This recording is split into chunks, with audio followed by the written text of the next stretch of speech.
नमस्कार विद्यार्थियों।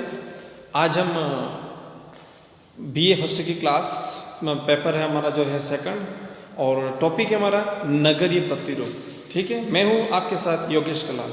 ठीक है, नगरीय प्रतिरूप के बारे में आज हम अध्ययन करने वाले हैं। पिछली क्लासों में हमने ग्रामीण प्रतिरूप के बारे में पढ़ा। प्रतिरूप का मतलब क्या होता है? उनकी आकृति के अनुसार चित्र। ठीक है, आज हम यहाँ पर नगरीय प्रतिरूप के बारे में पढ़ेंगे। नगरीय प्रतिरूप किस प्रकार से होता है। ठीक है, सबसे पहले आपकी स्क्रीन पर यहाँ पर एक इंडिया का मैप यानी भारत का नक्शा आ चुका है, और उसको हम देखेंगे। जो आपको यहाँ पर बताए गए हैं नगरीय: श्रीनगर, जम्मू, अमृतसर, देहरादून, दिल्ली, बीकानेर, जयपुर, उदयपुर, अजमेर, जोधपुर, अहमदाबाद, राजकोट, भोपाल, जबलपुर। ये बहुत सारे आपके सामने यहाँ पे नगर दिख रहे हैं। अगर राजस्थान की ही बात करें हमारे सामने, तो बीकानेर, जयपुर, जोधपुर, उदयपुर, अजमेर, ये नगर है। ठीक है, आपको बता दूं कि 33 अभी वर्तमान में 33 जिलों की स्थिति पूरी क्या है? नगरों जैसी बनी हुई है। ठीक है, तो ये आपके सामने पूरे नगर ही है। जैसे लखनऊ यहाँ पे आपके सामने दिख रहा होगा, यूपी में इलाहाबाद है, गोरखपुर है, पटना है, वाराणसी, रांची, जबलपुर, नागपुर, अहमदनगर, हैदराबाद, गुंटूर, ये सब क्या है? ये आपके सामने नगर थे। ठीक है, इसको समझने के लिए आपके सामने ये मैप वो मैं अलग से भी डालूंगा, लेकिन आप इसको आराम से पढ़ सकते हैं। लेकिन कुछ बातें जैसे मैं आपको डॉट में बता दूं, ये हैं प्राचीन युग के, मतलब ये पुराने समय से नगर बने हुए हैं। और अभी जो ये एक डॉट के बाद दूसरा बाहर से गोला कर रखा है, ये है मध्ययुगीन नगर। कौन सा नगर है? मध्ययुगीन नगर। और यहाँ पे क्या लिखा हुआ है? संक्रमण काल के नगर। मतलब ये जो नगर हैं यहाँ पे दिखा रहे हैं वो संक्रमण काल के नगर हैं, और सिर्फ गोला बताया है वो क्या है? अर्वाचीन नगर। ठीक है, अब हम आगे बात करेंगे प्रतिरूप किस प्रकार से होता है। ठीक है, तो चलो हम नगरीय प्रतिरूप के बारे में बात करते हैं। नगर की संरचना मुख्यतः सड़कों, गलियों व प्रतिरूप तथा भवनों के स्वरूप तथा सांस्कृतिक कारकों के आधार पर विकसित होती है। किसके आधार पर? सांस्कृतिक कारकों के आधार पर। इसके अंतर्गत कुछ बातें हैं जो मैं आपको बताने वाला हूँ। सांस्कृतिक आधार पर मैं नगरों की सड़क, जो नगरों की सड़कें होती हैं वो। नंबर 2, नगरों के अंदर एवं बाहर जाने वाले मुख्य मार्ग तथा रेल मार्ग। ठीक है, ये रेल मार्ग। नंबर 3 बात करते हैं नगर के भवनों के पारस्परिक स्थितियाँ। और नंबर 4, विभिन्न कार्यों के आधार पर संरचना का बोध होता है। ठीक है, की दृष्टि से बहुत ही प्रतिरूप विकसित होते हैं, जिनमें से निम्नलिखित हैं। ये अब हम बात कर देंगे प्रतिरूप कितने प्रकार से किससे होते हैं। सबसे नंबर 1, रेखीय प्रतिरूप। रेखीय प्रतिरूप में क्या होता है? जैसे मैंने आपको ग्रामीण अधिवास के प्रतिरूपों के बारे में समझाया था, उसी प्रकार से ही कुछ बात है, लेकिन यहाँ थोड़ा सा एक अलग बात होती है कि यहाँ पर क्या होता है? सारी सुविधा आपको मिल जाती है। अब कैसे? कभी कभी सड़क, रेल मार्ग नदी या किसी नहर के किनारे लगातार फैलता जाता है, उसे हम क्या कहेंगे? रेखीय प्रतिरूप कहते हैं। क्या कहते हैं? रेखीय प्रतिरूप। ठीक है, अब हम बात करते हैं, जैसे एग्जांपल में कुछ जैसे बता दूं आपको। पटना नगर एक और गंगा और दूसरी ओर पुनपुन और गहरे व तालतले के कारण से पूर्व से पश्चिम, दानापुर से फतवा तक लगभग 30 किलोमीटर फैल गया। कितना? 30 किलोमीटर तक फैला हुआ है। इसी प्रकार से इलाहाबाद नगर है वो भी फैला हुआ है। नंबर 2 की बात करेंगे, वो है पंखा प्रतिरूप। अब पंखा प्रतिरूप क्या होता है? चित्र तो सारे एक साथ में बाद में समझा दूंगा आपको। तो अभी आप यहाँ पर देखें, नगर प्रतिरूप समुद्री तट या किसी ऐसी बड़ी नदी के किनारे लंबे रूप से विकसित होता है। क्या होता है? लंबे रूप से विकसित होता है। होने के साथ साथ तट के सहारे भी होता है, और तट पर लंबी जो बसी हुई बस्तियाँ होती हैं वो पंखे के हैंडल के रूप में होती है। किसके समान होती है? पंखे के हैंडल के रूप में होती है, इसलिए उसको क्या कहते हैं? पंखा प्रतिरूप कहते हैं। ठीक है, आपको नंबर 2 तक समझ में आ गया होगा। अब नंबर 3 की बात करेंगे, अरूप प्रतिरूप। किसके बारे में बात करेंगे?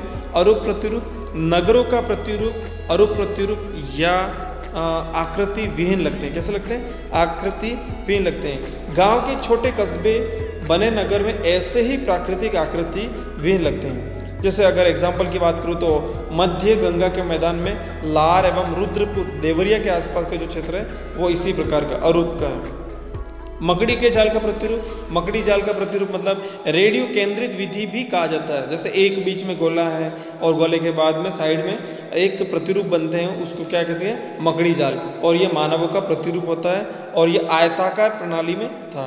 ठीक है, जैसे नगरों की योजना एक मकड़ी के जाले की तरह होता है, इसलिए इसको क्या कहते हैं, मकड़ी जाल प्रतिरूप भी कहते हैं। ठीक है, जैसे सड़कें बड़ी चौड़ी प्रधान सड़कों को जोड़ने वाली, तो इस प्रकार के प्रतिरूप को क्या कहेंगे, मकड़ी जाल प्रतिरूप कहते हैं। नंबर 5 की बात करेंगे। नंबर 5 है हमारा वृत्ताकार प्रतिरूप। अब वृत्ताकार प्रतिरूप कैसा होता है, मध्य युग से कई समस्याओं के, मतलब जैसे समस्या कौन सी थी, समस्या उस टाइम थी जैसे लुटेरे, कोई राजा आक्रमण करने आ रहा है, तो उनके डर से क्या करते थे लोग, अपने चारों तरफ, नगरों के चारों तरफ या चार दीवारी या कोई ऐसी मीनार खड़ी कर देते थे, दीवार तैयार कर देते थे, तो ताकि वो क्या हो सके, किसी को नुकसान न पहुंचा सके। जैसे दीवार है, प्राचीर है, गहरी खाइयाँ और किले से युक्त संकेंद्रण होकर विकसित होते थे। ठीक है, ये क्या, उनके प्रतिरूप को हम क्या कहते हैं, वृत्ताकार प्रतिरूप कहते हैं। और नगर के केंद्र में राजमहल तथा व्यापारिक सांस्कृतिक क्षेत्र होते थे। ये सड़कें वृत्ताकार होती थी। कैसी होती थी, वृत्ताकार होती थी। भारत में पुराने किलों, नगरों, आगरा, औरंगाबाद, चित्तौड़गढ़, जोधपुर, बीजापुर, जयपुर में इस रूप के प्रतिरूप आपको देखने को मिलेंगे।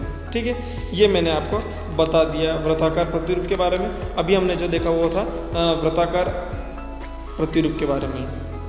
ठीक है, अब मैं आपके सामने कुछ छोटे प्रतिरूप हैं जरूर, उनके बारे में सीधा ही समझा देता हूँ। जैसे खुला हाथ प्रतिरूप, मतलब अपना हाथ, खुला हाथ होता है, वो किस प्रकार से होता है, समुद्री तटों पर जहाँ जल के द्वारा थल कई स्थानों पर भीतर की ओर काट दिया गया हो, उससे हम कहते हैं। ठीक है, समुद्री प्रवेश द्वार थल में दूर तक प्रवेश कर जाता है। स्थलीय भूमि या सागर में कुछ दूर तक प्रवेश कर जाती है, उसे जैसे वो खुले हाथ के रूप में दिखता है, उसलिए उसको क्या कहेंगे, खुला हाथ।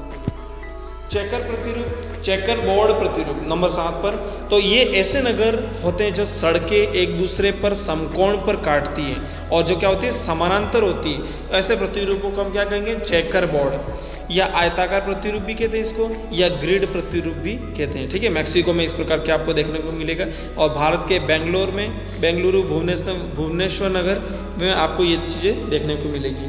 ठीक है, नंबर 8 की बात करते हैं, तारा प्रतिरूप। तारा प्रतिरूप क्या होता है, जब किसी त्रिज्या या अरीय प्रतिरूप नगर का विकास बहिर्गामी मार्गों पर दूर तक हो जाता है, तो इस नगर की आकृति तारा प्रतिरूप हो जाती है। ठीक है, ये हमने 8 नंबर तक पढ़ लिया।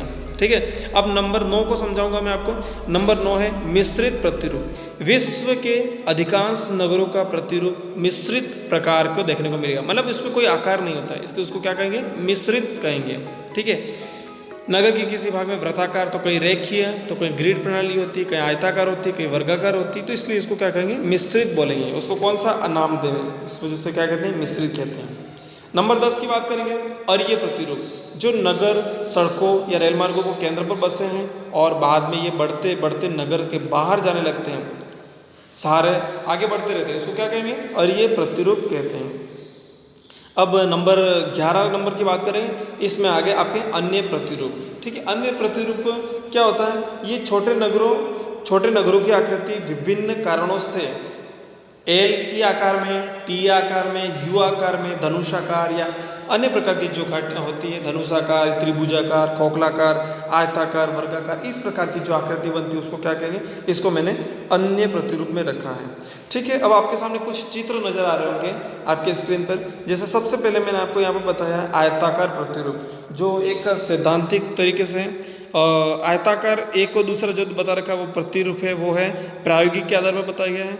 नंबर जैसे मैं सी वाला जो थोड़ा जूम करके बताऊंगा, देखो आप यहाँ पर समझ सकते हैं, ये कर्णवत है, मतलब इसमें क्या होता है, कोने आपस में कट रहे हैं, यानी ये क्या है, एक आयताकार प्रतिरूप है।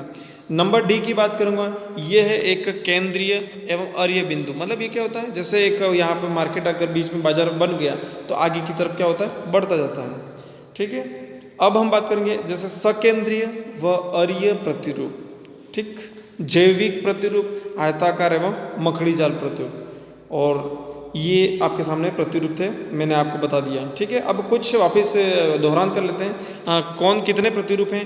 तो नंबर 1 रेखीय प्रतिरूप, नंबर 2 पंखा प्रतिरूप, नंबर 3 अरूप प्रतिरूप, 4 मकड़ी जाल प्रतिरूप, 5 वृत्ताकार प्रतिरूप, 6 खुला हाथ प्रतिरूप, चेकर बोर्ड प्रतिरूप, तारा प्रतिरूप, मिश्रित और आपके सामने अरीय प्रतिरूप। ठीक है, आज की क्लास आपको समझ में आ गई होगी। ये आपके सामने था नगर के प्रतिरूप के बारे में। आज की हमारी क्लास यहीं तक रहेगी। ठीक, धन्यवाद।